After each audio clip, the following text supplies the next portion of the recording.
আদাব জানাই। আমার নাম দীপক কুমার রায়। আমার দলের নাম গণসংহতি আন্দোলন এবং আমার মার্কা মাথাল মার্কা, ঝাঁপি মার্কা। ব্যালটে লেখা থাকবে বা নির্বাচন কমিশন আমাদেরকে যে মার্কাটি দিয়েছে সেটা মাথাল নামেই আমরা পরিচিত করব।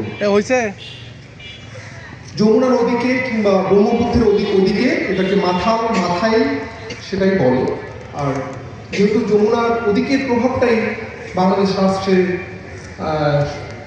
যে কোনো নীতি নির্ধারণ বা শব্দ নির্ধারণে প্রভাব ফেলে, সেহেতু প্রমিত হিসেবে মাথালটাই আমাদের ব্যবহার করতে হচ্ছে। তো ঝাঁপি মানেই মাথাল মানেই ঝাঁপি হিসাবে আপনাদেরকে আমি বিনীত অনুরোধ জানাবো, আপনারা আমাদের দেশের আমাদের অঞ্চলের যে ঝাঁপি সেটাকে মাথাল হিসাবেই চিনবেন। সংগ্রামী এলাকাবাসী, লালমনিরহাটের নিজেকে একজন গর্বিত সন্তান মনে করি। একটা শান্তিপূর্ণ, নিরাপদ, সহজ সরল মানুষের এলাকা আমাদের লালমনিরহাট।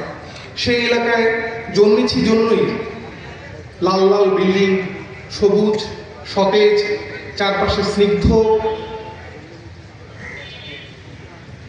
পরিষ্কার দূষণমুক্ত বায়ু, যদিও ইটভাটা আছে, ধুলা আছে।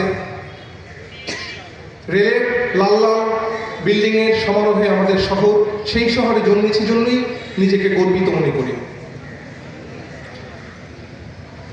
যদি আপনাদের দোয়ায় সমর্থনে ভোট পেয়ে নির্বাচিত হতে পারি কিংবা নাও হতে পারি, তাহলেও আমার দাবিটা জানায় রাখি, লালমনিরহাটকে কিংবা লালমনিরহাট, কুড়িগ্রাম, রংপুর বিভাগকে দারিদ্র পীড়িত মঙ্গার অঞ্চল বলা হয়, মফিজের দেশও বলে কেউ কেউ। আমরা সেটা তীব্র নিন্দা জানাই, সে প্রসঙ্গে পরে আসি। এই দারিদ্র পীড়িত অঞ্চল, অবহেলা বঞ্চনার অঞ্চল আমাদের জেলা, এই লালমনিরহাট জেলাকে পরিবর্তন করতে হবে, বদলে দিতে হবে। সেই বদলে দেওয়া লড়াইয়ে আমি নিজেকে সঁপে দেব, সেই বদলে দেওয়া লড়াইয়ে আমি আজীবন থাকব।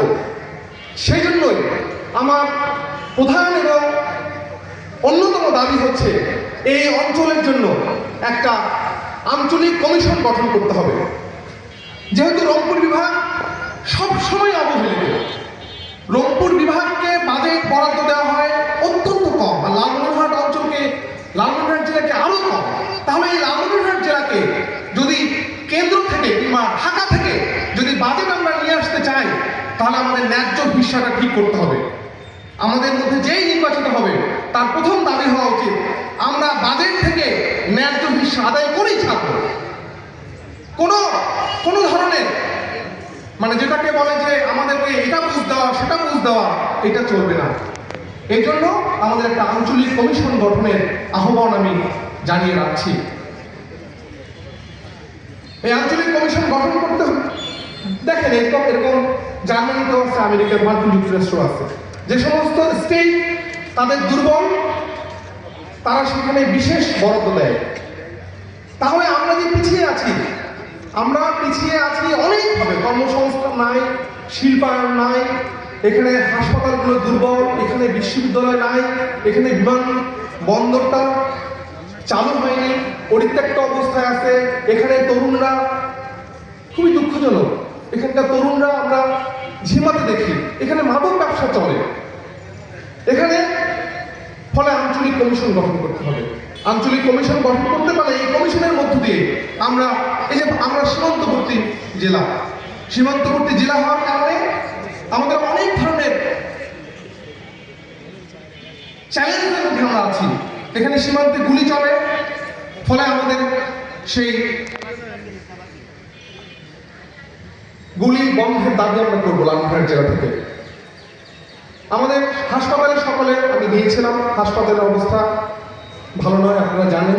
250 শয্যার হাসপাতালটাকে দ্রুত কার্যকর করতে হবে। আমাদের শিক্ষা, লালমনিরহাট সরকারি স্কুলে পড়তাম, কলেজে পড়তাম, ওই ওইটা ঐতিহ্যবাহী স্কুল, ওটার দুর্দশা চলছে, আধুনিক শিক্ষা আনতে হবে, করতে হবে।